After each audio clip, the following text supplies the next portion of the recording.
हाथ उठा के बोलिएगा तो और अच्छा लगेगा। मशरक़े आला हज़रत जश्न मिलादुन नबी नारे तकबीर नारे रिसालत बहरे ताज़ी कलाम तेरा है। झूम के बोलिए सुभान अल्लाह।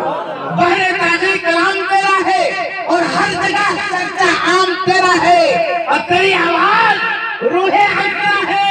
अरे पूरे बंगाल झारखंड उड़ीसा में नाम तेरा है।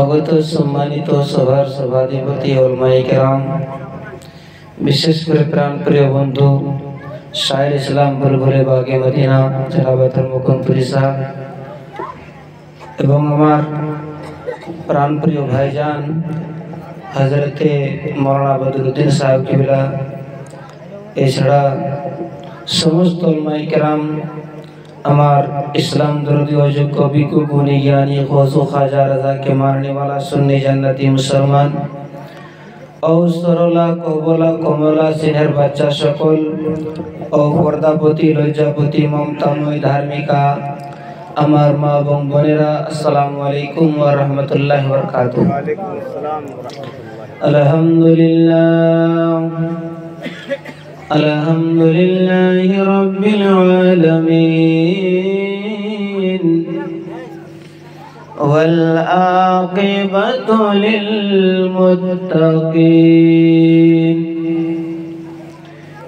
والصلاة والسلام على من كان نبيا وآدم بين الماء والطين وعلى آله وأصحابه أجمعين. أما بعد، أعوذ بالله من الشيطان الرجيم. بسم الله الرحمن الرحيم. وما أرسلناك إلا رحمة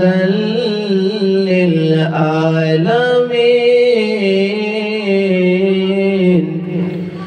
آمنت بالله صدق الله العظيم. প্রাণের বন্ধুরা আমার, হযরতে আয়েশা সিদ্দিকা রাদিয়াল্লাহু তাআলা আনহা বর্ণনা করেন যে এক রাত, গভীর রাতে আমি দেখি আমার নূরের নবী, আমার সরতাজ নবী, তাজদারে মদিনা সাল্লাল্লাহু আলাইহি ওয়াসাল্লাম বিছানার পাটের মধ্যে বসে বসে কাঁদতেছেন। কোন স্ত্রী যদি নিজের স্বামীকে গভীর রাতে কাঁদতে দেখে তো অবশ্যই জিজ্ঞাসা করবে। হযরতে আয়েশা রাদিয়াল্লাহু তাআলা আনহা ডাক দিয়ে বলে, নবী গো, এই গভীর রাতে কোন কারণে কাঁদতেছেন আপনি? আমার নবী কিছু জবাব দেন নাই, কাঁদতেছেন আর কাঁদতেছেন। হযরতে আয়েশা রাদিয়াল্লাহু তাআলা আনহা ডাক দিয়ে বলে, বুঝেছি, যখন আপনি মায়ের গর্ভে ছিলেন তখনই আপনার আব্বা জানের ইন্তেকাল হয়ে গেছে। বুঝেছি, এই গভীর রাতে আপনি আব্বা জানকে মনে করে কাঁদতেছেন। আমার নবীজি ডাক দিয়ে বলে, আয়েশা, না, আমি আব্বার জন্য কাঁদি না। আয়েশা রাদিয়াল্লাহু তাআলা আনহা ডাক দিয়ে বলে, ইয়া রাসূলুল্লাহ, তাইলে যখন আপনার বয়স 6 বছরের ছিল তখনই আপনার আম্মা জানের ইন্তেকাল হয়ে গেছে। হয়তো এই গভীর রাতে নিজের মাকে মনে করে কাঁদতেছেন। মুসলমান ভাইরা আমার, আমার নবী ডাক দিয়ে বলে আয়েশা এই গভীর রাতে আমি মায়ের জন্য কাঁদি না, বাবার জন্য কাঁদি না, হাসান হুসেনের জন্য কাঁদি না, মা ফাতেমার জন্য কাঁদি না। আয়েশা শোনো শোনো, এই গভীর রাতে আমি কাঁদতেছি আমার গুনেহগার উম্মত মনে হয়ে গেছে। আরো জোরে বলেন সুবহানাল্লাহ। যে গভীর রাতে আমাদের জন্য আমাদের নবী কাঁদতেছেন, তিনার নামে সুবহানাল্লাহ বলা যাবে না? বিরাদরান মিল্লাত ইসলামী আছেন এই মুকুন্দপুর গ্রাম থেকে দিলের কানেকশন মদিনার দিকে লাগাইয়া, যে নবীকে আমরা ভুলে গেলে আমাদের নবী আমাদেরকে ভুলেন নাই, সেই নবীজির মহান দরবারে মহব্বতে দুরূদ শরীফ পড়ি।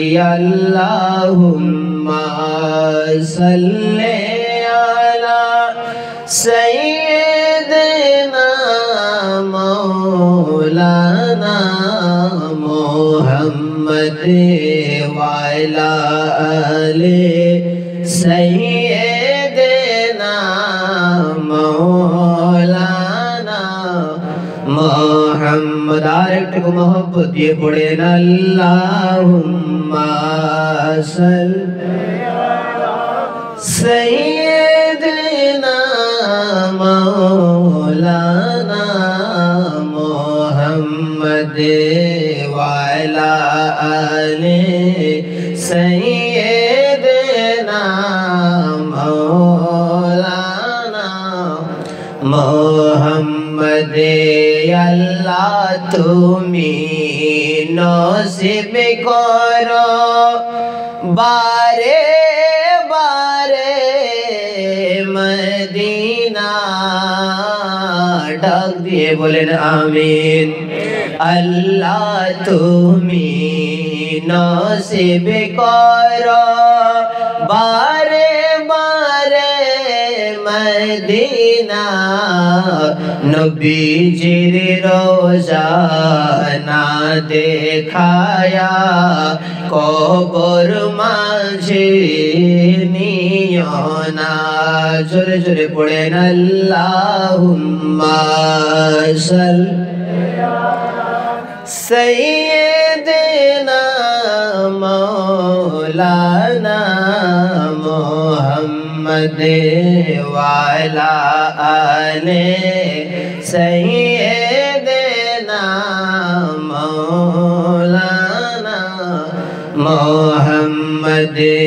শুনিলাম সোনার মদিনা, দেখিবার নসিব হলো না।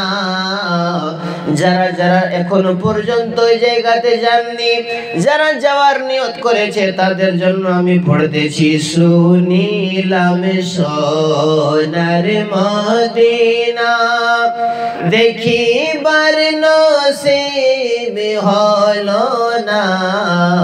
কোন পথে হব রওয়ানা, বলে দাও শাহে মদিনা।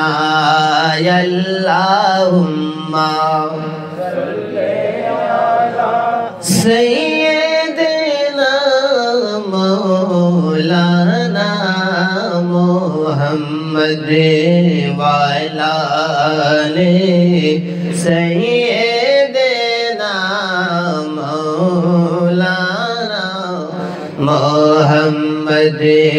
সুবহানাল্লাহ আলহামদুলিল্লাহ লা ইলাহা ইল্লাল্লাহ, জোরে লা ইলাহা ইল্লাল্লাহ, লা ইলাহা ইল্লাল্লাহ, বড় লা ইলাহা ইল্লাল্লাহ, লা ইলাহা ইল্লাল্লাহ।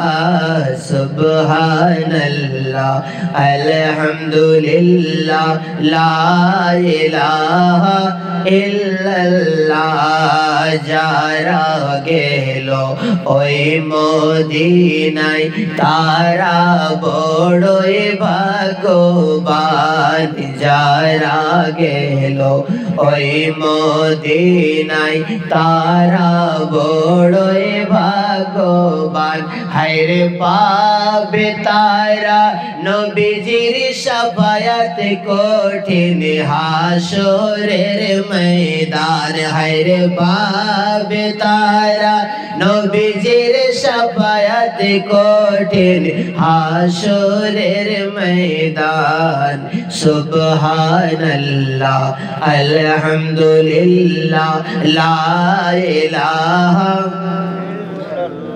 জোরে জোরে পড়বেন একটু সহযোগিতা করাই লাগবে কারণ গতকালকে আমি আপনার মুরুলিয়া গ্রামে ছিলাম ওই যে আপনার আসানসোল থেকে 1-2 স্টেশন এই পারে তো সারা রাত আমি নিজেই জায়গা আছি আর দিনেও রেস্ট হয় না তো যদি আপনারা সাহায্য না করেন তাহলে বিপদ হবে না আমার কথা আপনারা বুঝতেছেন তো সবাই কারণ কে কি বলছে এটা বোঝার দরকার আছে নাইলে একটা ছেলে শ্বশুর ঘরে যাওয়ার জন্য এই কি বলে আপনার কোট প্যান্ট পরলো তার উপরে আর একটা জ্যাকেট পরলো তারপরে একটা কালো চশমা পরলো তারপরে গলার মধ্যে রশিটা লাগাইলো গলার রশিটাকে কি বলে তাই বলে ওই রশিটা লাগাইলো আর হিরো হোন্ডায় কিক মারলো আর শ্বশুর বাড়িতে গেল তো যখন কুলি মুড়া পৌঁছেছে তখন একটা বুড়ি লোক দৌড়ে এসে বাপরে বাপ একটা বড় পড়ালেখা মানুষ এসে গেছে মানে মাস্টার মনে করে তার বলছে বাবা এ আমার বেটাটাকে সে বাইরে কাজ করার জন্য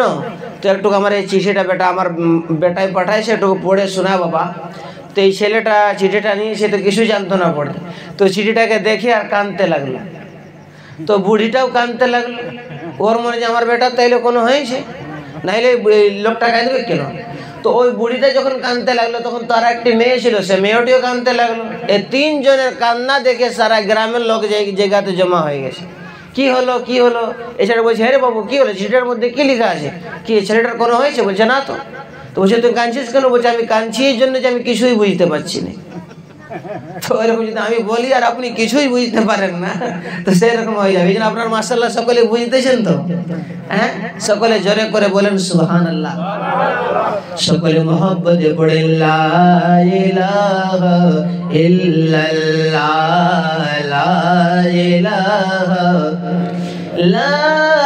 ইলাহা ইল্লাল্লাহ মুহাম্মাদুর রাসূলুল্লাহ সাল্লাল্লাহু তাআলা আলাইহি ওয়াসাল্লাম সর্বপ্রথম আল্লাহ রাব্বুল আলামিনের মহান দরবারে দোয়া করব রব্বে কায়নাত যে ভাইরা আমার আজকের এই মাহফিলে পাক ছেলের খাতনা এবং আকিকা উপলক্ষে সাজিয়েছে আল্লাহ তাআলা সেই ছেলেটাকে সমস্ত আপদ বিপদ আযাব গজব বালা মুসিবত থেকে রক্ষা করে রহমত বরকত দিয়ে যেন শান্তি দান করে দেয় সকলে বলেন আমিন কোন কবি লিখেছে ও গো মদিনা ওয়ালা ও গো মদিনা ওয়ালা আমায় ছেড়ে দিও না ও গো মদিনা ওয়ালা আমায় ছেড়ে দিও না তুমি বিন কেহ নাই আমার আমি যে দিওয়ানা তোমার আমি যে দিওয়ানা তোমার ও গো মদিনা ওয়ালা ও গো মদিনা ওয়ালা আমায় ছেড়ে দিও না তুমি বিন কেহ নাই আমার আমি যে দিওয়ানা তোমার আমি যে দিওয়ানা তোমার দয়া করে সমাজ করেন জোরে করে বলুন সুবহানাল্লাহ আমি যে গুনাহগার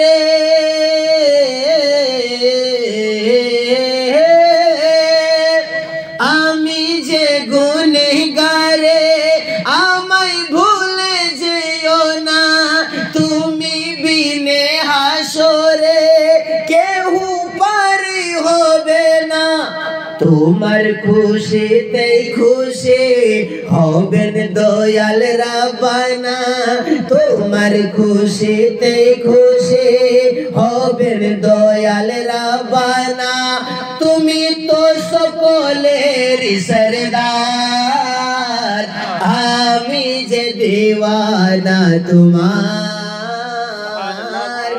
আমি যে দিওয়ানা তোমার ও গো মদিনা ওয়ালা আমায় ভুলে যেও না তুমি বিন কেহ নাই আমার আমি যে দিওয়ানা তোমার আমি যে দিওয়ানা তোমার তুমি তো আল্লাহর রহমত তুমি কত মেহেরবান বলেন না সুবহানাল্লাহ তুমি তো আল্লাহর রহমত তুমি কত মেহেরবান এই ধরাই তোরালেন উম্মত হাসরে নিগেবানে এই ধরাই তোরালেন উম্মত হাসরে নিগেবানে আমিও ধমনে কি কমে তুমি আমার ঈমান আমিও ধমনে কি কমে তুমি আমার ঈমান দরুদ সালাম নজরানা আমার আমি যে দিওয়ানা তোমার আমি যে দিওয়ানা তোমার ও গো মদিনা ওয়ালা যে ভাইরা আজকের মাহফিলে পাক সাজিয়েছেন তাদের জন্য এক শের দোয়া করে সমাপ্ত করেন মহব্বতে বলেন সুবহানাল্লাহ সুবহানাল্লাহ সুবহানাল্লাহ তোমাকে করিতে বরণ আজকার আয়োজনে ইয়া রাসূলুল্লাহ ইয়া হাবিবাল্লাহ তোমাকে করিতে বরণ আজকার আয়োজনে করিতে পারিনি কিছু তবু দেখো মোদের মন কবরে রোজ হাসরে দিও মোদের দর্শনে কবরে রোজ হাসরে দিও মোদের দর্শন মিনতি আলম রজার আমি যে দিওয়ানা তোমার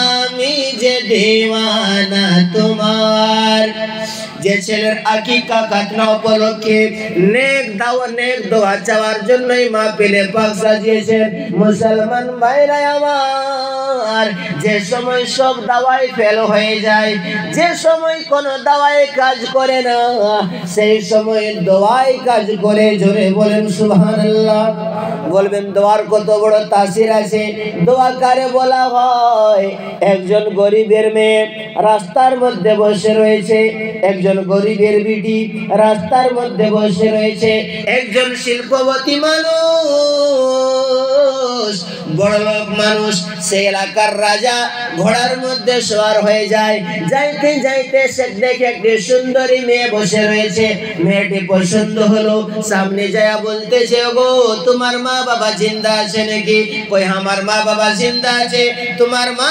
বাবার সামনে আমারে নিয়ে যাও মা বাবার সামনে নিয়ে গেল এই লোকটা ডাক দিয়ে বলে ওগো চাচা চাচিরা আপনাদের মেয়েটি আমার পছন্দ হয়েছে যদি আপনারা এগ্রি হয়ে যান তাইলে আমি বিয়ে করব ওই বুড়া বুড়ি গরিব মানুষ ডাক দিয়ে বলে স্যার আপনি কোথায় বাদশা মানুষ আর আমরা কোথায় ফকির মানুষ আপনার সাথে আমাদের ঘটনা হবে না এই লোকটা বলে শুনেন গরিব আমিরের কিছু কথা নাই যদি আপনারা এগ্রি হয়ে যান আমি বিয়ে করতে রাজি আছি ওই মেয়েটির মা বাবা খুশিতে একবারে মগন হয়ে গেছে আমার মেয়ে আর খেড়ের ঘরে থাকবে না আমার মেয়ে আর ফুসের ঘরে থাকবে না আমার মেয়ে রাজমহলের রানী হয়ে যাবে দুদিকে এগ্রি যখন হয়ে গেল রাজিনামা হয়ে গেল বিয়ে পড়াইয়া দিল ওই রাজা লোকটা নিজের বিবিকে খুশি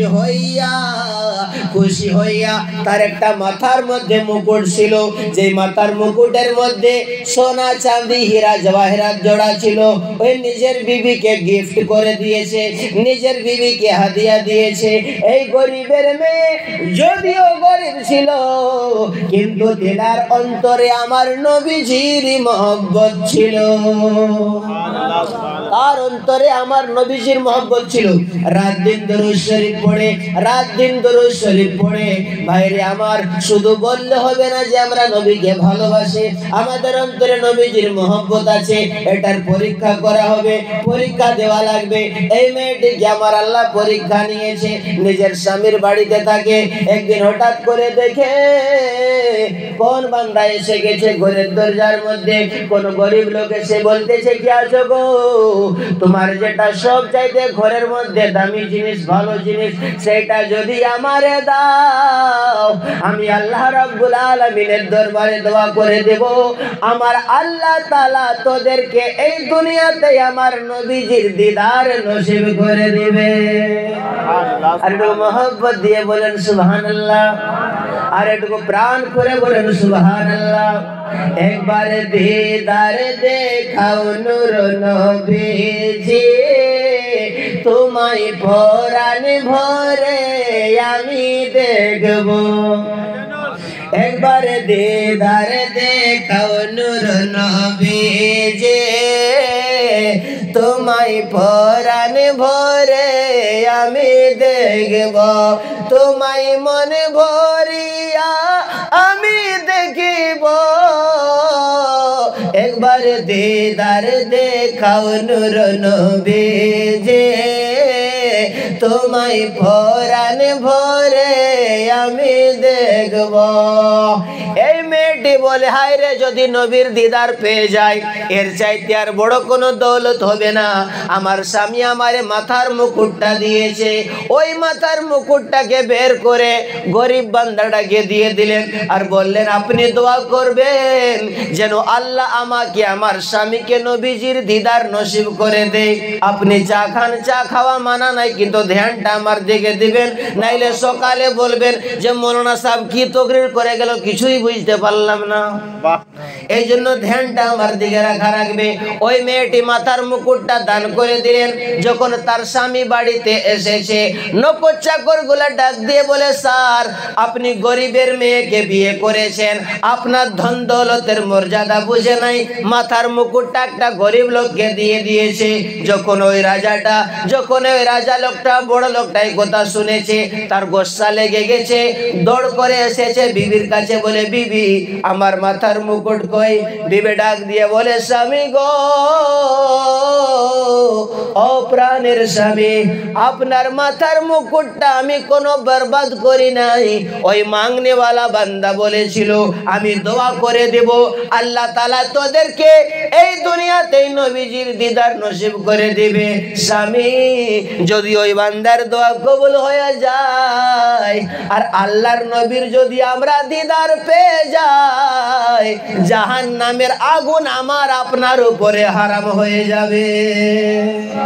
नारे तकबीर, अल्लाह, नारे तकबीर, नारे रिसालत, नारे रिसालत, जश्न ईद मिलादुन नबी, जश्न ईद मिलादुन नबी, नारे तकबीर, नारे रिसालत, मसला की आला हजरत जिंदाबाद। सुबहानअल्लाह, सुबहानअल्लाह। আমার আপনার উপরে জাহান্নামের আগুন হারাম হয়ে যাবে। মিশকাত শরীফের হাদিসের মধ্যে এসেছে, লা তামুসুন নারু মুসলিমান রাআনি আও রাআ, যদি কোন বান্দা স্বপ্নে নবীজির দিদার করে, তার উপরে জাহান্নামের আগুন হারাম হয়ে যায়।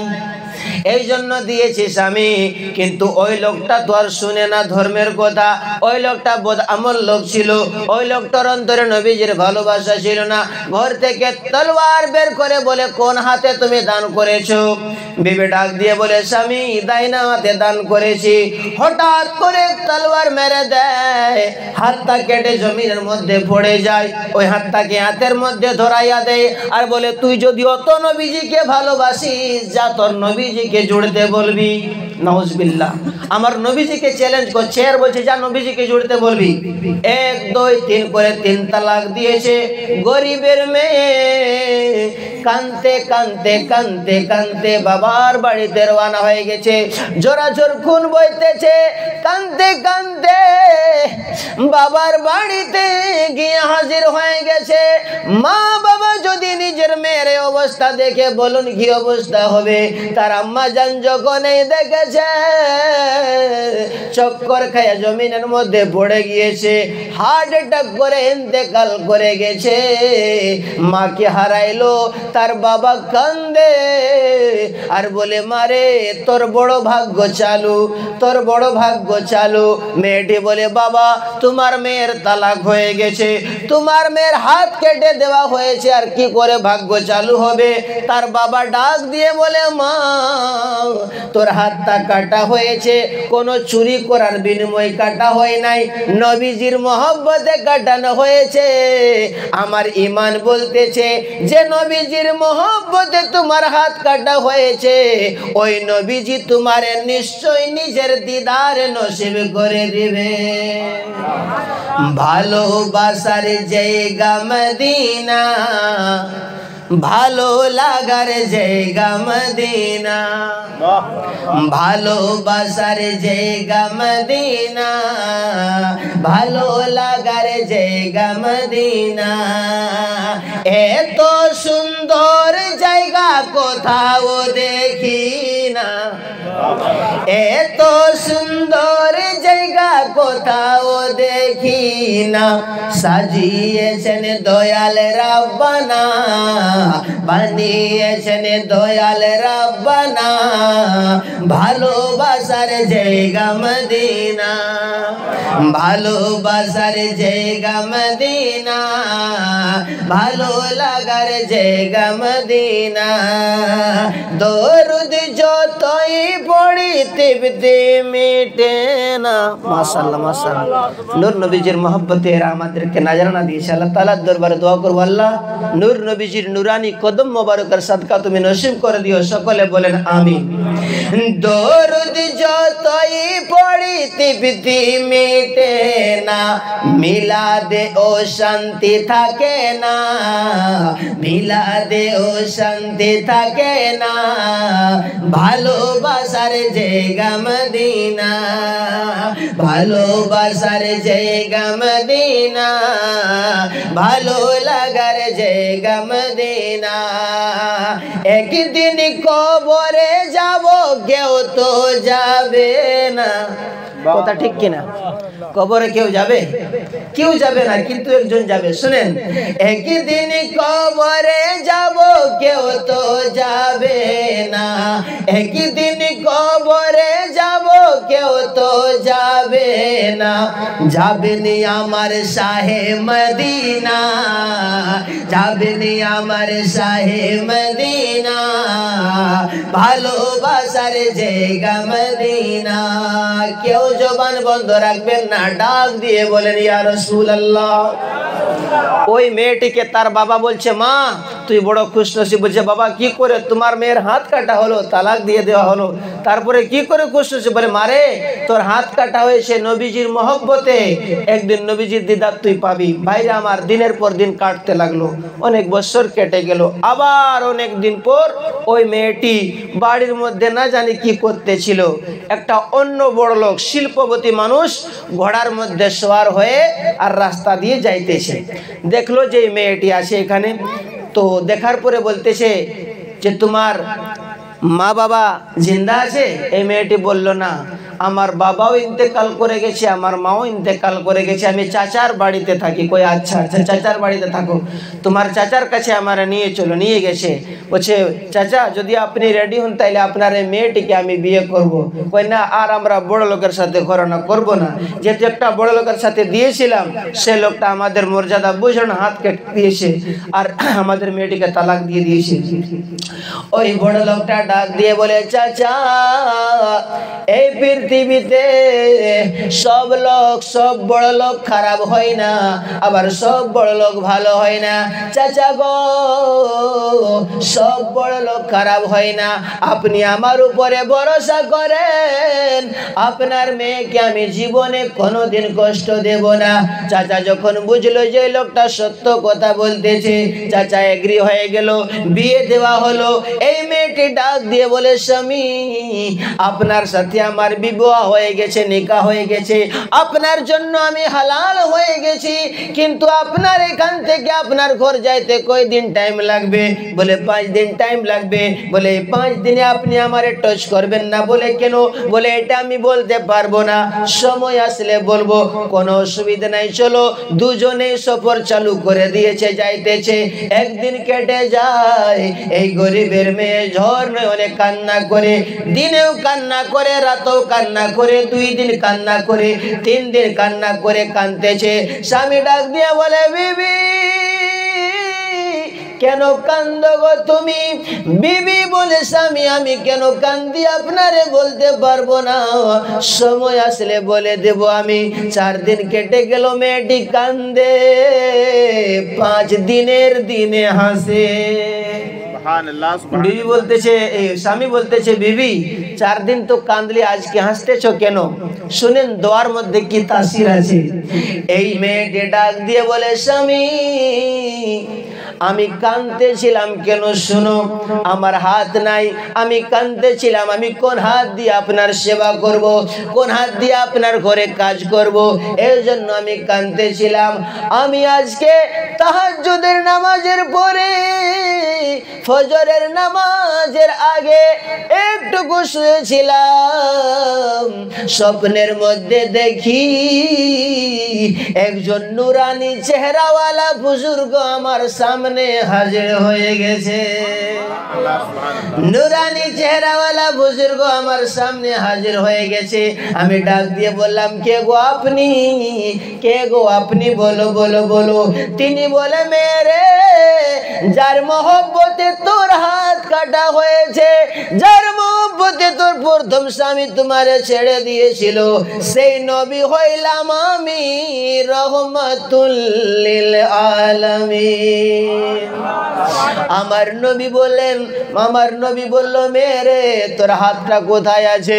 আমি বললাম, ইয়া রাসূলুল্লাহ, ইয়া হাবিবাল্লাহ, আমার হাতটাকে আমি ফেলে দিয়েছিলাম, কিন্তু যখন আমার বাবা বলল আমি নাকি আপনার দিদার পাবো, ইয়া রাসূলুল্লাহ, আমি আলিম উলমার মুখ থেকে শুনেছি, ওলমাদের মুখ থেকে শুনেছি, আপনার লোয়াবে ধ্যানের মধ্যে তো তাসির আছে যে একজন সাহাবীর চোখটা ফেটে গিয়েছিল, চোখটা নষ্ট হয়ে গিয়েছিল, আপনি লোয়াবে ধ্যান লাগাইয়া দিলেন, সেই সাহাবীর চোখ ভালো হয়ে গিয়েছিল। একজন সাহাবীর হাত কেটে গিয়েছিল, আপনি লোয়াবে ধ্যান লাগাইয়া দিলেন, ওনার হাতটা ভালো হয়ে গেল। যখন আমার বাবা বলল যে আমি আপনার দিদার পাবো, যেমন মাছকে ভুনা করি তেলের মধ্যে দিয়া, এরকম ভাবে আমার হাতটাকে ভুনা করে ঝোলার মধ্যে রেখেছি। আমার নবীজি ডাক দিয়ে বলে, মা ওই ঝোলার থেকে ভুনা করা হাতটাই আমার সামনে নিয়ে আই। ওই মেয়েটি বলে, স্বামী আমার ভুনা হাতটা আমি দয়ার নবীরে দিলাম। আমার নবীজি থুতু মোবারক লাগাইয়া আমার হাতের মধ্যে লাগাইয়া দিলেন, আমার হাতটা আগের চেয়ে তো বেশি ভালো হয়ে গেল। ইয়া রাসূলুল্লাহ, ইয়া হাবিবাল্লাহ, ইয়া রাসূলুল্লাহ, ইয়া হাবিবাল্লাহ। ইয়া রাসূলুল্লাহ বললে অনেক লাভ হবে, যেদিন কেউ বলতে পারবে না সেদিন আপনি বলবেন, যেন মহব্বতে বলেন, ইয়া রাসূলুল্লাহ, ইয়া হাবিবাল্লাহ, ইয়া রাসূলুল্লাহ, তোমারে নূরের ঝলক লাগিয়া গেল যে কাবা উজালা হইয়া, তোমারে নূরের ঝলকে লাগিয়া গেল যে কাবা উজালা হইয়া আপনার প্রেমে হইব দিওয়ানা ইয়া রাসূলুল্লাহ ইয়া হাবিবাল্লাহ ইয়া রাসূলুল্লাহ একটু সহযোগিতা করা লাগবে মনে করে না কেড়ে আসিয়া সওয়াল করবেন বসায়া দিও গো নবী পর্দা উঠাইয়া মনে করে না কেড়ে আসিয়া সওয়াল করবেন বসায়া দিও গো নবী পর্দা উঠাইয়া করিব সালাম কদমে ধরিয়া ইয়া রাসূলুল্লাহ ইয়া হাবিবাল্লাহ ইয়া রাসূলুল্লাহ মাশাআল্লাহ খুব সুন্দর লাগলো আপনাদের মুখ থেকে শুনতে আল্লাহ তাআলার দরবারে দোয়া করব আল্লাহ আমাদের সকলকে আমরা যারা যারা এখানে প্রেজেন্ট রয়েছি আল্লাহ আমাদের সকলকে যেন কিয়ামতের ময়দানে নূর নবীজির নুরানি চাদর মোবারকের নিচে জায়গা নসিব করে দেয় সকলে বলেন আমিন এই দোয়াটা এক জায়গাতে আমি করেছিলাম তো বড় মুশকিল হয়ে গিয়েছিল মিলাদের পরে একটা ছেলে বলছে কি যে মৌলানা সাহেব আপনি যে বললেন যে নবীজির নুরানি চাদর মোবারকের নিচে জায়গা নসিব করে দেয় তো নবীজির চাদরটা কত বড় আছে তাই আমি বললাম ভাই কত বড় হবে 2.5 হাত 3 হাত তো বলছে আপনারা কতদিন মানুষকে বোকা বানাবেন এই 2.5 হাত 3 হাত চাদরটার নিচে কি সব উম্মতগুলো থাকবে তাই আমি বলছি ভাই এটা আগের যুগে বললে তো আলিমগুলো অটকে যেত কিন্তু এখনের যুগে আর অটকাতে পারবেন না আমি যে আপনার কাছে স্মার্টফোন আছে বলছে হ্যাঁ একবারে বড় ফোন আছে তাই আমি বলি এইটার মধ্যে ডাটা আছে বলছে হ্যাঁ ডাটা আছে তাই বলে আমি 2020 সালে মক্কা মদিনা গিয়েছিলাম ওইগুলোকে দেখাতে পারবে মোবাইলে দিয়ে বলে হ্যাঁ একবারে দেখাইয়া দেবো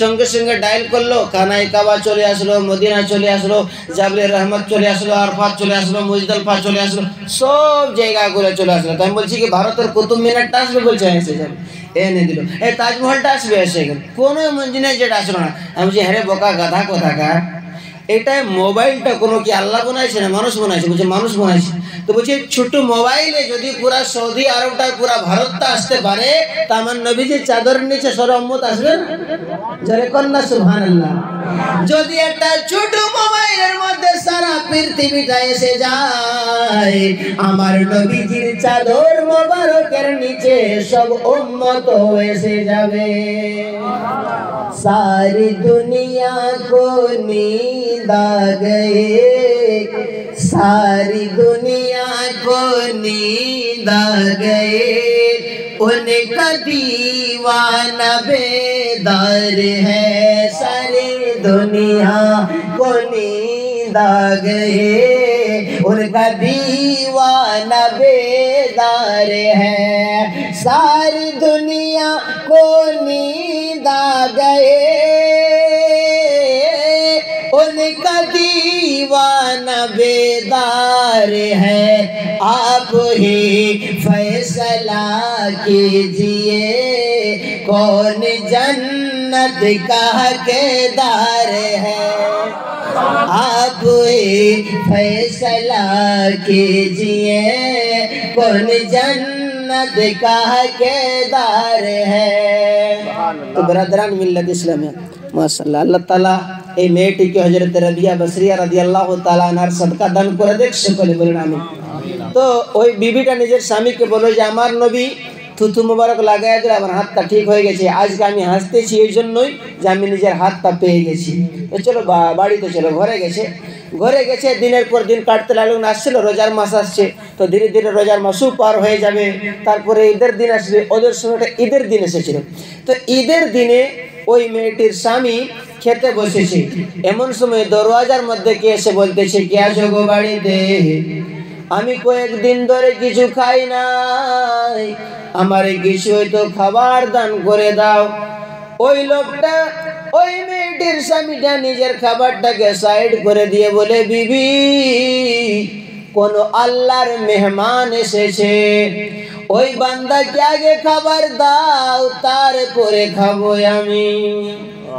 কোন গরিব বান্দা যদি আপনার কাছে এসে সাহায্য চায়, তো এটা মনে করেন না যে ওই লোকটা আপনার কাছে এসেছে, ওই লোকটা আপনার চাইতে আগে নিজে আল্লাহ তাআলার দরবারে গিয়েছে, আল্লাহ তাআলার কাছে মাংছিল, আল্লাহ তাআলা ওই লোকটাকে আপনার অ্যাড্রেসটা দিয়েছে।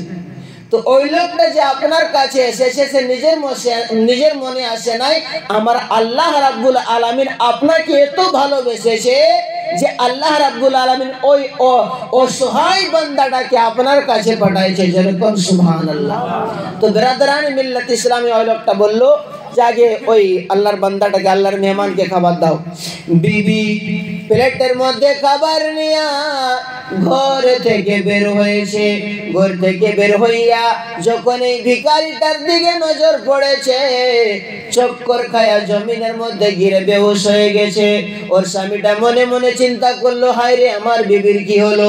পানি ছিড়কাও করলো, পানি দিয়া হুঁশে আনলো। তারপরে বলল, বিবি কি হয়েছে তোমার, কেন বেহুশ হয়ে গেলে তুমি? বিবি ডাক দিয়ে বলে, স্বামী আল্লাহর কুদরতকে বুঝতে পারি নাই আমি। ও গো প্রাণের স্বামী, ওই যে ভিখারিটা দরওয়াজার সামনে দাঁড়াই আছে, ওইটা কোনো সাধারণ লোক না। আজ থেকে 4-5 বছর আগে আমার স্বামী ছিল দৌলতের অহংকারে, টাকা পয়সার অহংকারে আমার হাতকে কেটেছিল, আমারে তালাক দিয়েছিল। আজকে আমি এই জন্যই বেহুশ হইলাম যে এই বান্দার প্রতি কেমন আল্লাহর গজব নাজিল হলো যে আল্লাহর নবী আমার হাতটাকে ঠিক করে দিলেন, এদিকে এই লোকটা ভিখারি হয়ে গেল। স্বামী বলছে ঠিক আছে চলো এরপরে ঘরে। ঘরের মধ্যে যাইয়া বলতেছে, বিবি আলমারিটা খুলো। বলছে কেন খুলো? আলমারিটা খুলছে বিবি।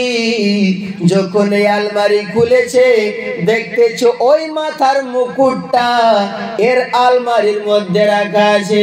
মুসলমান ভাইরা আমার, আল্লাহ রাব্বুল আলামিন লাখকে লিক করতে পারে, লিখকে লাখ করতে পারে, যা প্রমাণ হলো এই মেয়েটি বলে, স্বামী এই মাথার মুকুটটাকে চিনি আমি। বলে কি করে চিনো? বলে এটা তো চিনা চিনা লাগতেছে। বলে বিবি শুনে নাও, শুনে নাও, শুনে নাও, ওই লোকটাকে তুমি চিনলে, ওই ভিখারিটাকে যেটা আগে তোমার স্বামী ছিল। ও আমার বিবি শুনে নাও, ওইটা তোমার স্বামী ছিল, কিন্তু সেই দিন যে তোদের দরওয়াজার মধ্যে ভিক্ষা করতে গিয়েছিল সেই ভিখারিটা ছিলাম আমি। আল্লাহ তাআলা আমারে ওর জায়গার মধ্যে দাঁড় করাইয়া দিয়েছে, আর ওই লোকটাকে ভিখারি বানাইয়া দিয়েছে। এই জন্য সব সময় আল্লাহ পাকের ভয় অন্তরের মধ্যে রাখতে হবে। কদম উঠে রহে मदीने की जानिबे सितारों से अब रास्ता पूछ लूंगा। कदम उठ रहे मदीने की जानिबे सितारों से अब रास्ता पूछ लूंगा, रास्ता पूछ लूंगा। मेरे मुस्तफा को तो सब जानते हैं, किसी से भी उनका पता पूछ लूंगा। ब्रदरान मिल्लत इस्लामिया, আমি আপনি শুনলাম সময় একটু বেশি লাগতেছে, আপনারা তো অবগত আছেন না? তো যেহেতু কতটা টাইম হলো, এখন সময় হয়ে গেল 10:51, সোয়া 11টা পর্যন্ত চলবে। 10:51, সোয়া 11টা পর্যন্ত শুনবেন তো? কারণ দেখেন বেশি লম্বা এখন আলোচনা করাটাও ঠিক না। আমি জানি একটা পেশেন্ট ডাক্তারের কাছে গেছে আর বলতেছি কি, ডাক্তার সাহেব আমার দুপুরে ভুক লাগে না। তো যারা ডাক্তার হয় তো এরকমই তো ডাক্তার হয় না, 5 কোটি টাকা খরচ করে পড়ে তারপরে ডাক্তার হয়। তো ডাক্তার বলছে এখানে শুয়ে যাও তুমি, তো শুয়াইলো, তারপরে গলার মধ্যে যেটা থার্মোমিটার থাকে ওইটা দিয়ে চেক আপ করতেছে, দেখি আর গ্যাস্ট্রিকের প্রবলেম আছে নাকি লিভার কমপ্লেন আছে, সব কিছু চেক আপ করলো ডাক্তার সাহেব। তারপরে বলতেছে কি যে তুমি রিপোর্ট করাও। রিপোর্ট করাইলো, কোনো কমপ্লেন নাই, গ্যাস নাই, লিভার কমপ্লেন নাই, কোনো কমপ্লেন নাই, তাইলে ভুক লাগে না কেন? তখন ডাক্তার সাহেব বলছে বন্ধু তুমি সকালে কি নাস্তা করো? তো বলছে স্যার সকালে তো বেশি কিছু নাস্তা করি না, 15টা রুটি খাই আর 1 কিলো সবজি খাই। তো বলছে হ্যাঁ রে বেটা, 15টা রুটি সকালে খাবি আর 1 কিলো সবজি খাবি তো তোর দুপুরে ভুক লাগবে। তো ডাক্তার বুঝে গেল যে প্রবলেম কি আছে। যে কাগজটার মধ্যে দাওয়াই লিখেন সেই কাগজটার মধ্যে লিখে দিল সকালে 4টা রুটি আর রাতে 4টা রুটি আর 1 ডুবি তরকারি। তো বলছে স্যার কি লিখলেন, কোন দাওয়াই লিখে? বলে দাওয়াই লিখি না রে, ডিসিপ্লিন লিখেছি। কি ডিসিপ্লিন লিখেছেন? বলছে সকালে 4টা রুটি খাবি আর রাতে 4টা রুটি খাবি আর 1 ডুবি তরকারি খাবি, তবে দুপুরে ভুক লাগবে। তখন বলছে আচ্ছা আচ্ছা এতটা বুঝা। তো রোডের ওই পারে ছিল ক্লিনিকটা, রোডের এই পারের গাড়ি ছিল, রোডের এই পারে চলে এসেছে, আবার যাইতেছে। তখন ডাক্তার সাহেব মনে মনে চিন্তা করছে বড় খতরনাক লোক রে, কেন আসতেছে আবার? তো আসার পরে বলতেছি কি স্যার একটা কথা বুঝতে পারলাম না। বলছে কি বুঝতে পারলি না? বলছে স্যার আপনি বললেন যে সকালে 4টা রুটি খাবো আর রাতে 4টা রুটি খাবো না? হ্যাঁ, তো ওই 4টা রুটি কখন খাবো? 15টা রুটি খাবার আগেই খাবো নাকি 15টা রুটি খাবার পরে খাবো? তো বেহাদারান মিল্লাত ইসলামিয়া এরকম অবস্থা হয়ে যায়। এই জন্য আমি মানুষদেরকে জিজ্ঞাসা করি তারপরে ওয়াজ করি। যদি মানুষ শুনতে চায় তাইলে শোনাই, নাইলে জবরদস্তির কোনো ম্যাটার নাই। তাইলে মাশাআল্লাহ আপনারা সকলে জাগতেছেন তো? জোরে করে বলেন সুবহানাল্লাহ, আর একটু মহব্বত দিয়ে বলেন সুবহানাল্লাহ। পুরা হয়ে যাবে আমার মনের আশা। আমি শুনেছি কোন বান্দার মুখ থেকে যে এখানে অনেক মানুষ নাকি ওই মক্কা মদিনায় যাবার নিয়ত করেছে, কথাটা ঠিক? এখানে মানুষ তাদের জন্য বলতেছি, এক এক বান্দা বলতেছে পুরা হয়ে যাবে আমার মনের আশা, পুরা হয়ে যাবে আমার মনের আশা, যদি ডেকে নাও একেবার সোনার মদিনা, সোনার মদিনা, পুরা হয়ে যাবে, পুরা হয়ে যাবে আমার মনের আশা, যদি ডেকে নাও একবার সোনার মদিনা, জীবনেরই জ্বালা আমার আর থাকবে না, জীবনেরই জ্বালা আমার আর থাকবে না, যদি ডেকে নাও একেবার সোনার মদিনা, সোনার মদিনা, পুরা হয়ে যাবে আমার মনের আশা। আর যদিও কালো ছিল সে হাবশি বেলাল, নবীজির এক নজরে হলো মালামাল, হলো মালামাল। যদিও কালো ছিল সে হাবশি বেলাল, নবীজির কি নজরে হলো মালামাল।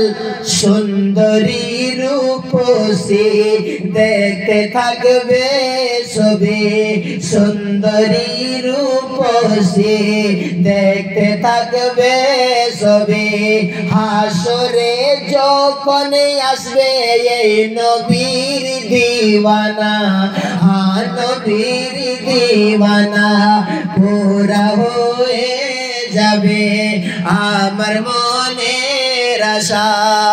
আর ভালোবাসা কি হয় যদি জানতে চাও, নবীজির জীবনী পড়তে হবে তোমায়। ভালোবাসা কি হয় যদি জানতে চাও, কে ভালোবাসা কি হয় যদি জানতে চাও, নবীজির জীবনী পড়তে হবে তোমায়। অধমালো বলে উম্মতেরি তোরে অধমালো বলে উম্মতেরি তোরে সারা রাত কান্দে নিশাহে মদিনা हाँ शाहे मदीना पूरा होए जाबे आमर मोने रसा बोलन सरकार की आमद गोश का दामन खाजा का दामन बिरादरान मिल्लत इस्लामिया दामन अपनी धरे से अनेक मौलाना साहब बोले जे गोश का दामन नहीं छोड़ेंगे कभी पकड़ा है एरकम बोले আমি বলি ভাই এখানে দামন ধরা মানে এরকম ধরা লই দামান ধরা মানে এই রকম ধরা নয় তো বলছি কেমন ধরা আমি বলছি দামান ধরা মানে হলো যে তিনার তরিকায় চলতে ছাড়বো না गोश का दामन नहीं छोड़ेंगे यानी कि गोशे पाक के तरीके में चलना नहीं छोड़ेंगे तो बोलছি এটা কি রকম হবে আমি বলছি শুনো আমি যদি আপনাদেরকে জিজ্ঞাসা করি যে এই রাস্তাটা জয়পুর যাবে এই যে এই রাস্তাটা আমরা আসলাম তো এই রাস্তাটা জয়পুর যাবে কিনা বলে যাবে রাস্তাটা যাবে না রাস্তাটা এইখানেই থাকবে জানেওয়ালা জয়পুর যাবে কথা ঠিক কিনা তো যদি কোনো মানুষ জিজ্ঞাসা করে যে রাস্তাটা জয়পুর যাবে তার মানে এটা হলো যে রাস্তাটাই আমি যাব সেই রকম গোশ का दामन नहीं छोड़ेंगे खाजा का दामन नहीं छोड़ेंगे এর মানে এটা হলো যে তিনার তরিকায় চলতে ছাড়বো না মহব্বতে বলেন সুবহানাল্লাহ একটা গ্রাম ছিল ওই গ্রামে 29টা ঘর ছিল কয়টা ঘর ছিল 29টা এইখানে তো মাশাআল্লাহ 200-300 নাকি 400 ঘর আছে মগনপুর গ্রামে কিন্তু ওই গ্রামে 29টা ঘর ছিল 29টা ঘরে মাত্র একটা কুয়া ছিল তাদের ওই কুয়া থেকে সকলেই পানি খাইতো এখন তো ঘরে ঘরে টিউবওয়েল হয়ে গেছে পানির ব্যবস্থা হয়ে গেছে চাপাকল হয়ে গেছে কুয়া হয়ে গেছে আগের যুগে এরকম ছিল না তো একটা কুয়া ছিল ওই কুয়া থেকে পানি উঠায় একটি মেয়ে ডোল আর রশি নিয়ে গেছে কুয়ার মধ্যে কুয়াটার মধ্যে ডোলটা দিয়েছে আর যখন উঠাছে তখন ডোলটা নিচে রয়ে গেছে আর রশিটা উপরে উঠছে তো মেয়েটি কাঁদতে কাঁদতে ঘরে গেল নিজের মাকে বলল মা আমি তো সুন্দর করেই গাইডটা লাগাইছিলাম কিন্তু ডোলটা উঠাইতে পারলাম না বলছি কেন তুই গাইড দিস নাই ঠিক করে ডোলটা তো গেল চল একটা অন্য ডোল দি তো ওর মা একটা অন্য ডোলের মধ্যে শক্তাই করে রশি বাঁধা আর তারপরে ওই কুয়ার মধ্যে দিয়েছে যখন ওই কুয়ার মধ্যে ডোলটা দিয়েছে যখন উঠাছে তখন ডোল নিচে রশি উপর এবার কি হলো এরা ভয় পেয়ে গেল যে আমরা অত সুন্দর করে গার্ড দিতেছি তারপরে ডোলটা উঠছে না কেন তখন ওই গ্রামের যিনি প্রধান ছিলেন তিনারা ডাকা হলো যে প্রধান সাহেব দেখেন না কুয়াটার মধ্যে কি হয়ে গেছে প্রধান বলছে আচ্ছা ঠিক আছে একটা অন্য ডোল আনো আমিও একবার ট্রাই করে দেখি তো প্রধান রশিটার মধ্যে ডোলটার মধ্যে রশি বাঁধলো খুব মজবুত করে বাঁধলো তারপরে কুয়ার মধ্যে দিল যখন উঠাছে তখন শুধু রশি উঠছে বালতি উঠছে না তো প্রধান আর সকলে ভয় পেয়ে গেল না জানি কুয়ার মধ্যে কোনো ভূত আছে না জানি কুয়ার মধ্যে কোনো জিন খবিস আছে নাইলে ডোলটা উঠবে না কেন তো ওই গ্রামের প্রধান একটা ঝাড়ফুঁক করনে वाला একবারে চিটিংবাজ ঝাড়ফুঁক করনে वाला কিছু আসে না চিটিংবাজ মানুষকে ভয় করে দেওয়ার টাকা লুটে ঝাড়ফুঁক দেখেন যদি কোনো মানুষের বারবার লাগু লাগে কোনো মানুষের বারবার নজর লেগে যায় হ্যাঁ না তার শরীর খারাপ হয়ে যায় আমাদের জামাতের একজন বহুত বড় আলিম আছে তিনার বয়ান আমি শুনলাম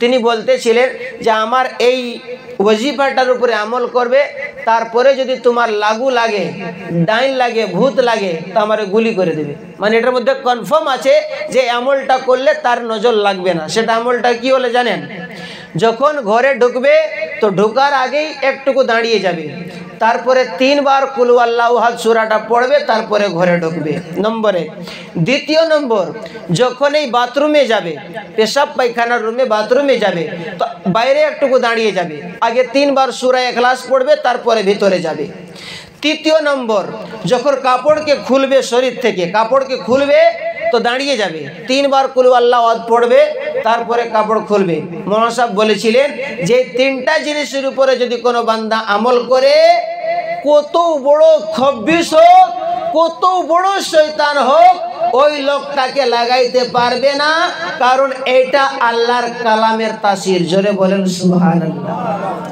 তো ওরা মনে মনে চিন্তা করছে যে না জানি আমাদের কুয়াটায় কোনো ভূত আছে তো একটা চিটিং বা ঝাড়ফুঁকওয়ালার কাছে গেছে দেখেন তো বাবা আমাদের এই কুয়াটায় কি আছে তখন বলছে তোদের কুয়াটায় সাউথ আফ্রিকার একটা ভূত আছে ওই ভূতটাকে যদি না খতম করো তো গ্রামের একটা লোক মরবে কার মৌত থেকে ভয় থাকে না মৌতকে কে ভয় করে না? তো বলছে লোক মরবে তো কত টাকা লাগবে স্যার? বলছে কি 10,000 টাকা লাগবে। আমি একটা তাবিজ দিব, ওই তাবিজটাকে কুয়ার মধ্যে দিবে, ভূতটা মরে যাবে। তো 10,000 টাকা সারা গ্রাম চাঁদা করা হলো। চাঁদা করে ওই লোকটাকে 10,000 টাকা দিল। সে কি লিখলো কে জান, ওই তাবিজটা বানায়া দিল, বলছে কুয়াটার মধ্যে দিয়ে দাও, আজকেই ভূতটা শেষ হয়ে যাবে। কিন্তু হলো না। তারপরের দিন আবার যখন ডলকে দিছে, রশি বাঁধা বালতিকে কুয়ার মধ্যে দিতেছে, তখন কি দেখতেছে যে ওই কুয়াটার ভিতরে ডলটা রয়ে গেল, রশিটা উপরে উঠছে, মানে কাজ হয় নাই। এরা ভয় পেয়ে গেল, কেমন ভূত কেমন শয়তান রে বাবা, যে আমাদের ডল উঠছেই না। তখন আরেকটা অন্য ঝাড়ফুঁক যে খুব পাওয়ারওয়ালা ছিল, যে আরো এর চাইতেও বড় চিটিং বাজ ছিল, তার কাছে গেল। বলছে স্যার আমাদের কুয়াটায় কি আছে দেখেন তো। বলছে তোদের কুয়াটায় সাউথ আফ্রিকার ভূত নাই রে, তোদের কুয়াটায় চায়নার ভূত আছে, চায়না।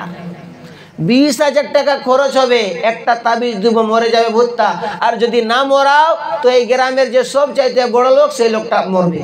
আর সব চাইতে বড় লোক ছিল প্রধান, সব চাইতে বড় লোক ছিল প্রধান। তো প্রধান মনে মনে চিন্তা করছে, না চাঁদা ভেজার আশায় থাকলে আর হবে না বাবা, আমি নিজের টাকা 20,000 টাকা দিল, আর বলছে দেন তাবিজ। তাবিজ দিল, তাবিজ দেওয়ার পরে কুয়াটার মধ্যে দিল, কিন্তু কাজ হলো না। আবার যখন ডলকে ঢুকায় তখন ডল রয়ে যায়, রশি উঠে যায়। ওই গ্রামে একটা 7-8 বছরের ছেলে ছিল, যেই ছেলেটা আলিমুল মাদের সঙ্গে থাকতো, এদের বয়ান শুনতো। ওই ছেলেটা ডাক দিয়ে বলে, প্রধান ওই কুয়াটার ভিতরে নামবো আমি, আর দেখবো আমি যে কোন ভূত রয়েছে কুয়ার মধ্যে। প্রধান বলে, বাবা তোমার ভয় লাগবে না। গ্রামের লোক বলে, বাবা তোমার ভয় লাগবে না। তার মা বাবা বলে, আমার ছেলেকে নামতে দেব না। ছেলেটা ডাক দিয়ে বলে, মা ও মা, ও আমার বাবা, আমারে নামতে দাও। আমি আলিমুল মার মুখ থেকে শুনেছি, যদি কোনো বান্দা আয়াতুল কুরসি পড়ে ঘর থেকে বের হয়ে যায়, আমার আল্লাহ রাব্বুল আলামিন তার হেফাজত করার জন্য 2টা ফেরেশতাকে মুকরর করে দেয়, তার হেফাজত করার জন্য। বাবা আমি আয়াতুল কুরসি ইয়াদ করেছি, আমার কিছু হবে না। ওই ছেলেটা বলল, আমি কুয়ার মধ্যে নামবো। সারা গ্রামের লোক চলে এসেছে, রশি জোগাড় করা হয়েছে, এর কোমরের মধ্যে রশি বাঁধা হয়েছে। সকলে দেখছে কেমন ভূত থাকে আজকে আমরা দেখব, কেমন শয়তান থাকে আজকে আমরা দেখব। কুয়ার মধ্যে ছেলেটাকে ঢুকাবে, এমন সময় ছেলেটা বলছে, প্রধান আমি এই কুয়াটার মধ্যে ঢুকবো না। বলে কেন? বলে কে কে রশিটাকে ধরে আমার উঠাবে? বলে সারা গ্রামের লোক ধরে উঠাবে। বলে প্রধান সারা গ্রামের লোক ধরুক আর না ধরুক, আমি নামবো না। যদি এই রশিটা কি আমার মা আমার বাবা ধরে, তাইলে আমি নামবো।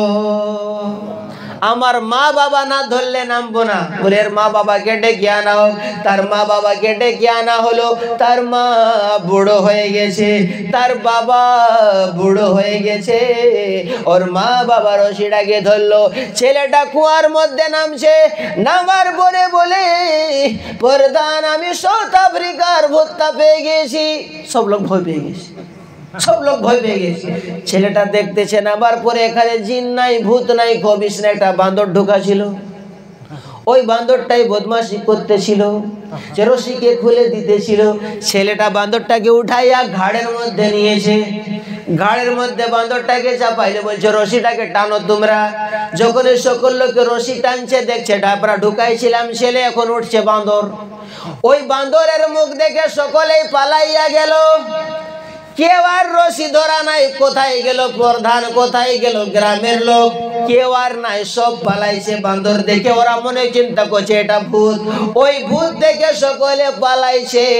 কিন্তু মকুনপুর গ্রামের এক একটা নজওয়ানকে আমি অধম মোহাম্মদ আলম রাজা জিজ্ঞাসা করবো, ভাই তোমরা বলো, সব লোক পালায় গেল, কিন্তু আপনারা বলেন তার মা বাবা পালাবে? তার মা বাবা পালাবে? মা বাবা পালাই নাই।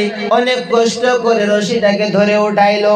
ওই ছেলেটা উঠার পরে বান্দরটাকে এক সাইড করে দিয়ে বলেছিল, প্রধান এই জন্যই আমি বলেছিলাম, আমার মা বাবা যদি রশিটাকে ধরে না, আমি কুয়াতে নামবো না। আজকে যদি আমার মা বাবা থাকতো না, আমিও কুয়ার মধ্যে রয়ে যেতাম। এই জন্য আমি বলি, ভাই রে, এই মা বাবা বাবা তোমার কিছু করে দিতে পারুক আর না পারুক, বাপ কিছু পারুক আর না পারুক, বাপ যদি জিন্দা থাকে, মা যদি জিন্দা থাকে, এইটাই তোমার জন্য সব চাইতে বড় জিনিস। কিন্তু এখন ছেলেরা বুঝে না, এখন ছেলেরা বুঝে না। বিরাদরান মিল্লাত ইসলামিয়া, দুইজন মা বাবারই আমার আল্লাহ একটা বেটা দিয়েছিল, আর ওদের কোনো বিটিও নাই, কারো বেটা কোনো বেটাও নাই। তো যেদিন তার বেটাটার জন্ম হয়েছে, তারা গাড়িয়ে কোথাও যাচ্ছিল, আল্লাহর কুদরত দেখেন, অ্যাক্সিডেন্ট করে ওই ছেলেটার বাবা ডেথ করে গেল। মানে মা একটা ছেলে নিয়ে বসে রইল, তার আর এই পৃথিবীতে কেউ নাই, স্বামী চলে গেল। স্বামী যদি ঘরে চলে যায় কত বড় ধাক্কা লাগবে, মেন গার্জেন চলে গেছে। এই মহিলাটি কান্দে আর বলে, যদি আমি অন্য শাদী করে নি, আমার এই ছেলেটার অবস্থা কি হবে? এই ছেলেটার জন্য মা আর অন্য কোন শাদী করে নাই।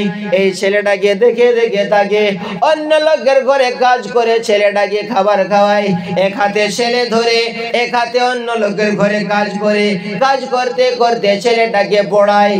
আপনার কি বলে, নার্সারি, ইউকেজি, এলকেজি, 1 2 3 4 5 6 ক্লাস পর্যন্ত ছেলেটা পৌঁছে গেছে। যখন ছেলেটা 6 ক্লাসে পড়ে, তখন ওই ছেলেটা একদিন স্কুলে খাবার নিয়ে টিফিন নিয়ে যাইতে ভুলে গিয়েছিল। জনম দুঃখিনী মা তার জন্য কিছুটা নাস্তা তৈয়ার করে দৌড়ে দৌড়ে স্কুলে গেছে। এই মহিলাটির একটা চোখ ছিল না। ওর ছেলেটা যখন স্কুলে দেখে আমার মা এসেছে, মা বলে, মা তুমি কেন আসলে স্কুলে? তোমার একটা চোখ নাই।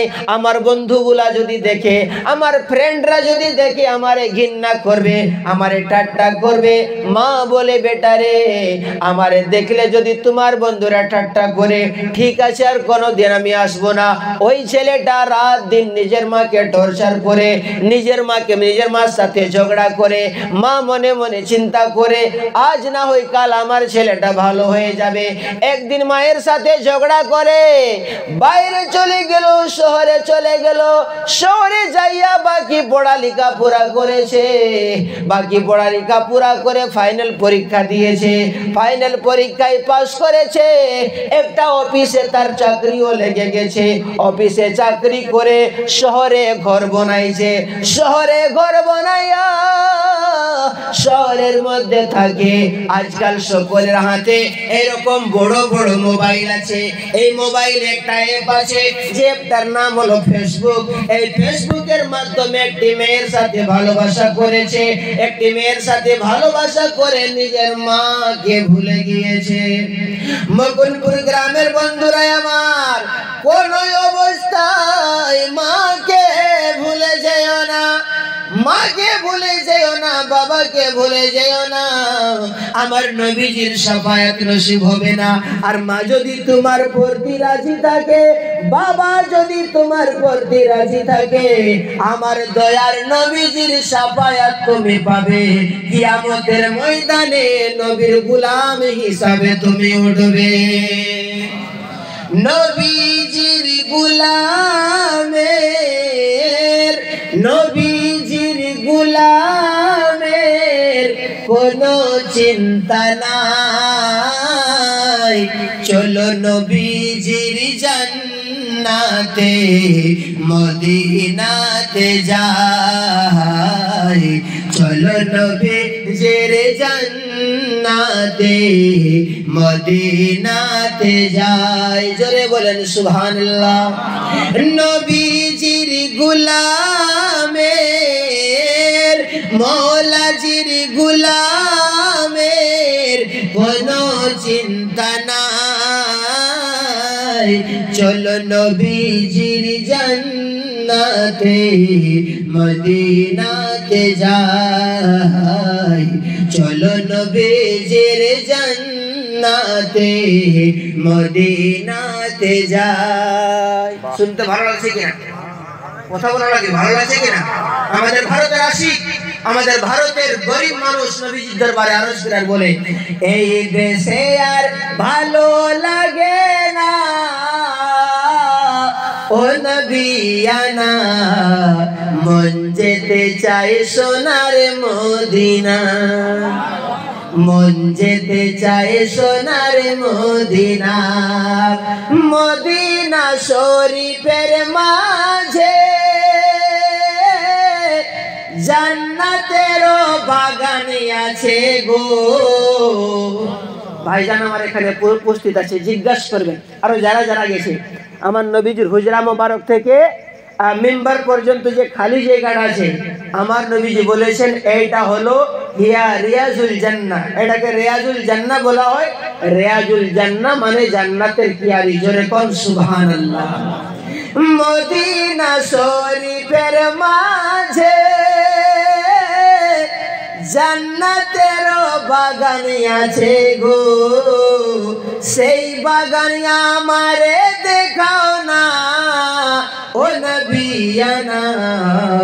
মন যেতে চায় সোনার মদিনা, মন যেতে চায় সোনার মদিনা। এই দেশে আর ভালো লাগে না ও নবিয়ানা, মন যেতে চায় সোনার মদিনা। আর মদিনার ওই মাটি পেলে চোখে লিতাম সুরমা বলে। মদিনার ওই মাটি পেলে চোখে নিতাম সুরমা বলে। তবে হতো মনের সান্ত্বনা ও নবিয়ানা, মন যেতে চায় সোনার মদিনা। যারা সেই জায়গাতে যায় তারা নবীজির মেহমান হয়। কার মেহমান হয়? আমরা তো অনেক মেহমান হয়েছি। আমার এখানে দিদি ঘর আছে, আমি এখানে অনেকবার মেহমান হয়েছি। কিন্তু সেই মেহমানটা কত বড় শানওয়ালা মেহমান যে নবীজির মেহমান হয়। মেহমানের কেউ বেইজ্জতি করে? বলেন, মেহমানের কেউ বেইজ্জতি করে? যদি সেই রকম মেহমান হয় তাইলে করে না। নাইলে একটা লোক নিজের বিহাই ঘর গেছে, বিহাই ঘরে যাওয়ার পরে বলছে কি, বিহাই জনার তনার সব লাগাই লগই এসেছি, তো এখন 5 দিন আমি থাকব। বলছি বাপরে 5 দিন, আচ্ছা থাকো। তো ওই লোকটাও ছিল একবারে গাগি লোক। নিজের বিবিকে বলছে কি, শুন আমি গোশ নিয়ে আসছি। গোশের দোকানে গিয়ে বলছে কি, শুন আমাকে ওই শির গোশগুলা দিবে, যেগুলা সিজবে না, যেগুলো সিজবে নাই ওইগুলা দিবে। তো শির গোশগুলা নিয়ে এসেছে। আর বলছে নিজের বিবি বলছে কি, বিবি আজকে গোশ আর ভেন্ডি তরকারি একসঙ্গে রান্না করবি। আর গোশটাকে সিজাবি নাই, মানে যেটা সিজালেও সিজবে না সেটাকেও সিজাবি নাই। তো প্রথম দিন নিজের বিহাইকে আপনার ওই গোশ আর ভেন্ডি তরকারি একসঙ্গে রান্না। তো গোশটাকে চুয়ে ছায়া দেখছে তার বিহাই, না গোশ তো খাওয়া যাবে, একবারে শির পোড়া আছে। তো ভেন্ডির সঙ্গে খেয়ে উঠে গেল। দ্বিতীয় দিন নিজের বিবিকে বলছে কি, শোন আজকে ডাইল আর গোশ রান্না করে, ডাইল আর গোশ। তো ডাইল আর গোশের সঙ্গে রান্না করে গোশকে সিঝাই না, তো নাক গোশটাকে সিঝলে খাইতে পারবে? তার বিহাই ডাইলের সঙ্গে খাইয়ে উঠে গেছে। তারপরের দিন বলছে কি, বিবি আজ পিপা তরকারি আর গোশটা রান্না করবে। তারপরের দিনও গোশ রাঁধছে, পিপার সঙ্গে উঠেছে। গোশকে ছুবার কোনো ক্ষমতা নাই, এত পোড়া, মানে সিঝেই না। তারপরের দিন দেখছে যে লোকটা যাচ্ছে না, বিহাই যাচ্ছে না, তখন কি বলছে জানেন, বিবি আজকে গোশ আর কাল্লা তরকারি রান্না করে। গোশ আর কাল্লার সঙ্গে মিলে কেউ রান্না করে? হ্যাঁ, তারা রান্না করে। তখন এই লোকটা বলছে কি, ভাই একটা কথা বলবো, আল্লাহর দোহাই দিয়ে তোমাকে বলি যে গোশ তরকারি রান্না, আপনি শুধু কাল্লাটা রান্নেন, কোনো অসুবিধা নেই, আমি কাল্লার সঙ্গেই খাবো। এইটা হলো এই দুনিয়ার রীতিগীতি। এখন অবশ্য এরকম নাই, কিন্তু কিছুদিন আগে ছিল। এখন অবশ্য এরকম নাই, এটা দুনিয়ার রীতিগীতি। এটা দুনিয়াদারের মেহমান হলো। কিন্তু যারা নবীজির মেহমান হয়, যারা নবীজির মেহমান হয় তাদের কত বড় শান হয়। আল্লাহু আকবার কবীরা। দয়ার নবী, মায়ার নবী, ताजदार मदीना सल्लल्लाहु अलैहि वसल्लम इरशाद करें जे मदीने में आने वाला मेरा मेहमान है। आज जरा नबीजीर मेहमान होय, जरा रसूल पाक सल्लल्लाहु अलैहि वसल्लम मेरे मेहमान होय तो कोनो उर्दू शायर बोले छे खुदा शाहिद है वो बाजार लगता है मदीने में, जो दुनिया में नहीं मिलता वो मिलता है मदीने में। दयार नबीजीर दरबारे तो এইটা বললে আর একটু সময় অন্যদিকে চলে যাবে, ওই জন্য ওই ঘটনাকে শেষ করি। ওই ছেলেটা শহরে গিয়েছে, আর এই ফেসবুকের মাধ্যমে মোবাইলে বড় দেশটাকে চারখার করে দিয়েছে। এই জন্য লকডাউনের সময় মোবাইলের একটা ছন্দ লিখেছিলাম, পড়ে শোনাবো? রাগ করবেন না। দেশটা চারখার করিল রে মোবাইল ফোনে, দেশটা চারখার করিল রে মোবাইল ফোনে।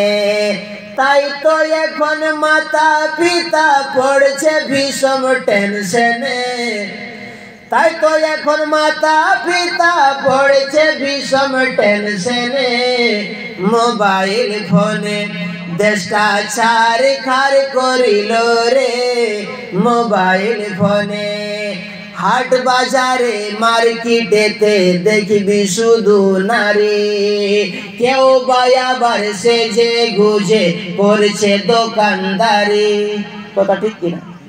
হাট বাজারে মার্কেটেতে দেখবি শুধু নারী, কেউ বায়াবার সেজে গুজে করেছে দোকানদারি। স্বামী বেগ ধরে আরে বিবি টাকা গুনে রে, স্বামী বেগ ধরে আরে বিবি টাকা গুনে রে মোবাইল ফোনে। দেশটা চারখার করিল রে মোবাইল ফোনে। এই ছেলেটাই মোবাইলের ফোনের মাধ্যমে এক মেয়ের সাথে ভালোবাসা করে নিজের জনম দুঃখিনী মাকে ভুলে গিয়েছে। ওই শহরের মধ্যে বিয়ে করেছে, মাকে খবর দেয় নাই। কাটতে কাটতে 12 বছর কেটে গেছে। এই 12 বছরে নিজের মাকে খেয়াল করে না। তার মা গ্রামে শুনতে পেয়েছে যে আমার ছেলে চাকরি পেয়েছে, আমার ছেলে শহরে ঘর বানাইছে।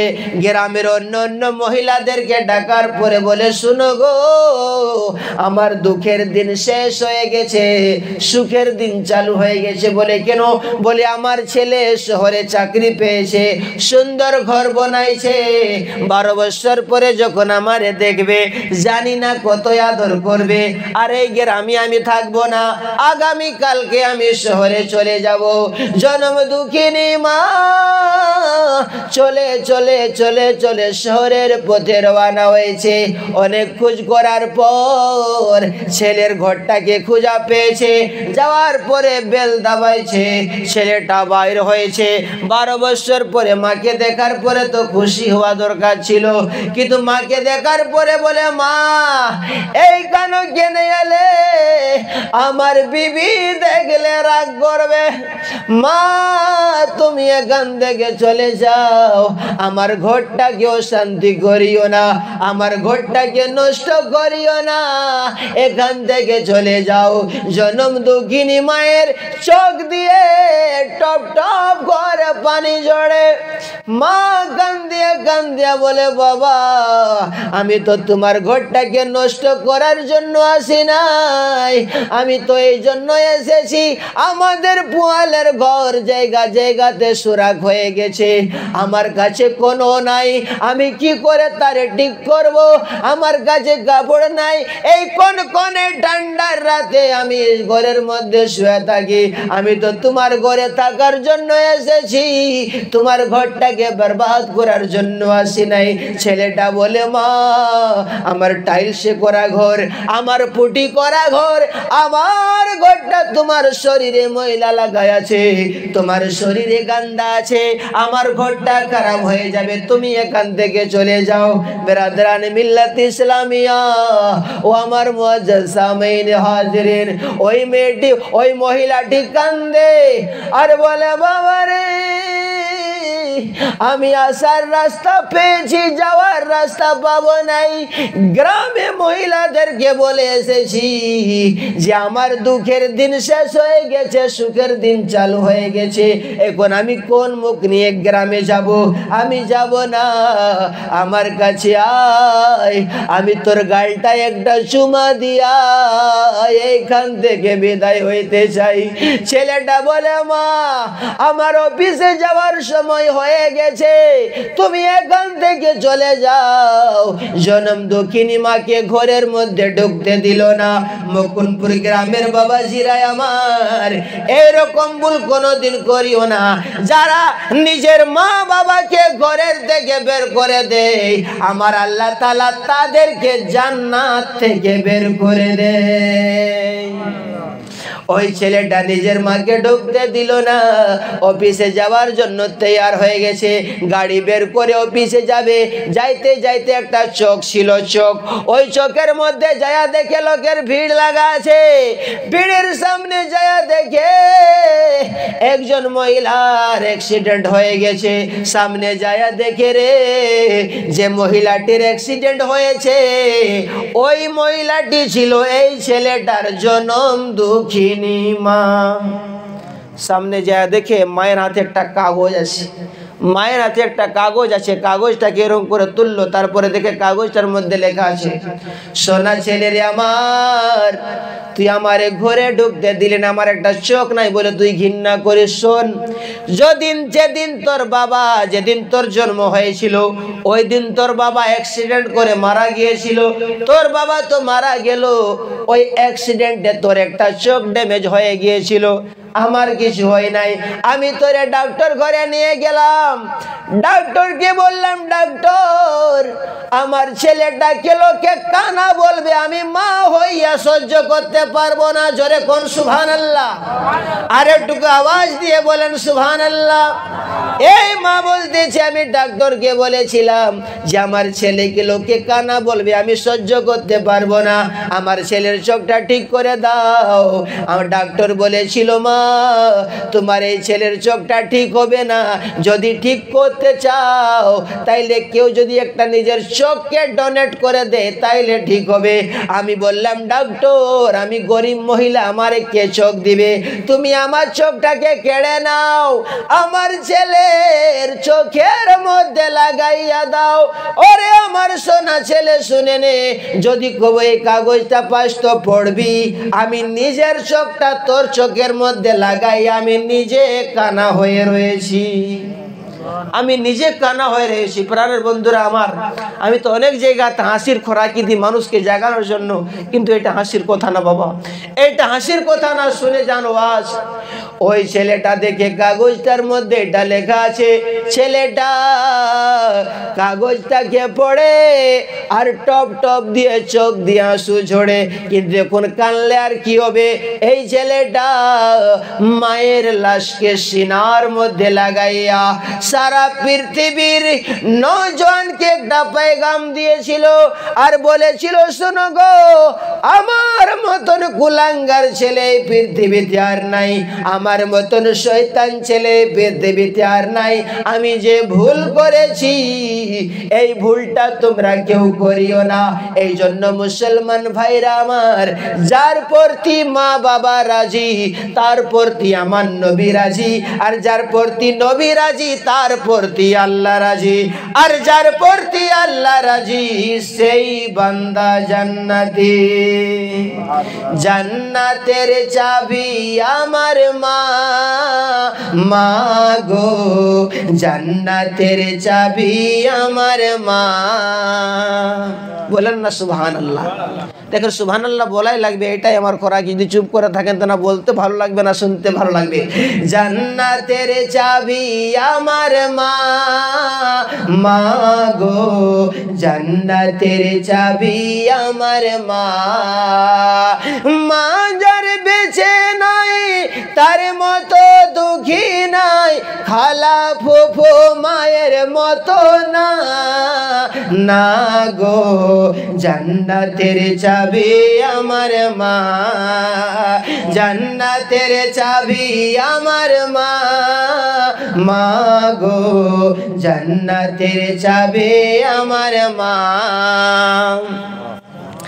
সন্তানের বেহেশতে ভাইয়ের মায়ের পায়ের নিচে, মাতা পিতা যাহার প্রতি সন্তুষ্ট হইয়াছে আরে মায়ে যদি দোয়া করে আল্লাহর দরবারে জান্নাতে বাসী করো মওলায় আমার সন্তানের তো সবার আগে মায়ের দোয়া কবুল করেন আল্লাহ তাআলা সবার আগে মায়ের দোয়া কবুল করেন আল্লাহ তাআলা মায়ের দোয়া বিফলে যায় না না গো জান্নাতের চাবি আমার মা জান্নাতের চাবি আমার মা মা গো জান্নাতের চাবি আমার মা জোরে বলেন সুবহানাল্লাহ আই বরকত ঘরের লক্ষ্মী রহমত তোর মায় আমরা গরিব বড় গরিব কিন্তু মনে একটা খুশি আছে যে আমরা আল্লাহর কোরআনকে শুদ্ধ করে পড়তে পারি একটা খুশি যদি আমার আগে আমার মা মারা যায় জানাজার নামাজটা আমি পড়াতে পারবো একটা খুশি আমার নবীজির ফরমান রয়েছে যদি কোনো নিজের সন্তান তার মা বাবার জানাজার নামাজ পড়ায় একদিকে সালাম ফিরবে আর একদিকে সালাম ফেরানোর আগে আমার আল্লাহ রাব্বুল আলামিন ওই বান্দার মাগফিরাত করে দেয় জোরে কোন সুবহানাল্লাহ আই বরকত ঘরের লক্ষ্মী রহমত তোর মায় মা থাকিলে ঘরের বালা মুসিবত বালাই আরে আসমানি জমিনি গজব আসে না সেই ঘরে যেই ঘরে মা বাবা থাকে খুশি ভরে তো মায়ের চোখে আঁসু আসলে আল্লাহর আরশি হিলে মায়ের চোখে আঁসু আসলে আল্লাহর আরশি হিলে মাকে কেহু দুঃখ দিও না না গো জান্নাতের চাবি আমার মা জান্নাতের চাবি আমার মা মা গো জান্নাতের চাবি আমার মা জোরে জোরে বলেন সুবহানাল্লাহ যতই করো নামাজ রোজা আর করো নেকি মা বাবার মনে দুঃখ দিয়েছো যদি আরে একটাও সাজদা তোমার কবুল হবে না রে ভাই অধমে আলমেরা যায় সকলকে শোনায় তো বলেন নবীজি আমার খুশি থাকলে মা বাপ তোমার বলেন নবীজি আমার খুশি থাকলে মা বাপ তোমার জান্নাত তোর হবে ঠিকানা না গো জান্নাতের চাবি আমার মা জান্নাতের চাবি আমার মা মা গো জান্নাতের চাবি আমার মা मोहब्बते बोलें सुबहानाल्लाह अल्लाह तालार दरबारे दुआ करब आमी बुझतेछि आपनारा बिरक्त हইতেছেন अल्लाह तालार दरबारे दुआ करब अल्लाह रब्बुल आलमीन परवरदिगार आलम आजकेर এই মাহফিলে পাক কে যেহেতু ভাইজানরা অনেক मोहब्बत করে সাজিয়েছেন আর আমারে অনেক আগুই দাওয়াত দিয়েছিলেন শরীর খারাপের জন্য বেশি ভালো করে বলতে পারলাম না গতকালকে আমার আওয়াজ একবারে শেষ হয়ে গিয়েছিল এটা তো আল্লাহ তাআলা লাখো কোটি শুকরিয়া যায় তখন বলে দিলাম আল্লাহ তাআলার দরবারে দোয়া করব আল্লাহ তাআলা ইনাদের মাহফিলে পাককে কবুল করে এবং ইনাদের উপরে যেন নিজের খাস রহমত নাজিল করে দেয় যে ছেলেটার খাতনা এবং আকিকা উপলক্ষে মাহফিলে পাক সাজানো হলো আল্লাহ তাআলা ওই ছেলের উপরে খাস রহমত নাজিল করে দেয় আমরা যারা যারা এখানে হাজির রয়েছি আল্লাহ তাআলা আমাদের সকলের হাজিরিকে কবুল এবং মঞ্জুর করে নেয় সকলে বলেন আমিন আমার সাথে পড়েন লা ইলাহা ইল্লাল্লাহ মুহাম্মাদুর রাসূলুল্লাহ সাল্লাল্লাহু আলাইহি ওয়াসাল্লাম আসসালামু আলাইকুম ওয়া রাহমাতুল্লাহি मौलाना हबीब साहब किबला এরপর আপনাদের সামনে কোরআন হাদিস থেকে মুদাল্লাল মুফাসসাল বক্তব্য নিয়ে আপনাদের সামনে পেশ করতেছি